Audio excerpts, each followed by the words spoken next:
जवखेडे गालापूर रस्ता कामात मोठा झोल. राजकीय वजनावर नियम धाब्यावर, चौकशीची मागणी. एरंडोल तालुक्यातील जवखेडे ते गालापूर या रस्त्यावरील मोऱ्यांच्या कल्वर्ट्स कामात मोठ्या प्रमाणावर अनियमितता झाल्याचा आरोप होत आहे.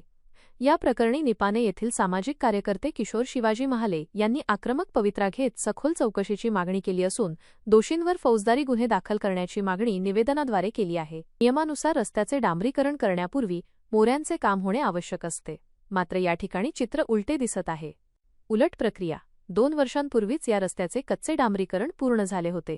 आता अचानक राजकीय वरदहस्त असलेल्या ठेकेदारांनी नफा कमवण्यासाठी रस्त्याच्या मधोमध नवीन मोऱ्यांचे काम केल्याचा आरोप आहे. शेतकऱ्यांच्या मते झालेल्या मोऱ्यांचे काम अत्यंत निकृष्ट असून बसवलेले पाईप आत्ताच फुटलेल्या अवस्थेत आहेत. संबंधित बांधकाम विभागाकडे कामाचे प्लॅन एस्टिमेट मागितले असता त्यांनी ते देण्यास स्पष्ट नकार दिला आहे. अधिकाऱ्यांविरुद्ध रोष. कार्यकारी अभियंता बोरसे यांच्या कामकाजाबाबत एरंडोल तालुक्यात तीव्र नाराजी व्यक्त होत आहे. निवेदनाद्वारे करण्यात आलेल्या प्रमुख मागण्या. सामाजिक कार्यकर्ते किशोर महाले यांनी प्रशासनाला इशारा देताना खालील मागण्या केल्या आहेत. 1. देयके रोखावीत.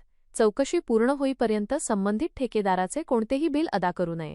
2. फौजदारी गुन्हे. बोगस एस्टिमेट तयार करणारे, त्याला मंजुरी देणारे आणि कामाची एमबी मेजरमेंट बुक नोंदवून त्यावर सह्या करणाऱ्या अधिकाऱ्यांवर फौजदारी गुन्हे दाखल करून त्यांना निलंबित करावे. 3. तात्काळ चौकशी. गरज नसताना या मोऱ्यांचे बांधकाम का करण्यात आले याची तांत्रिक तपासणी व्हावी.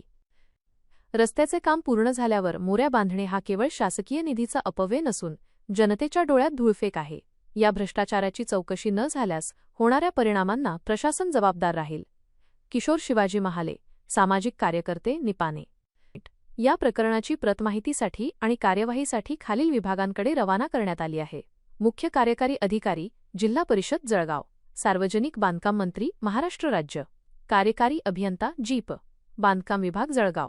प्रसार माध्यमे, दैनिक लोकमत, देशदूत आणि झी 24 तास संपादक. न्यूज ब्युरो, वैशाली लोहार, भ्रष्टाचार न्यूज, जळगाव.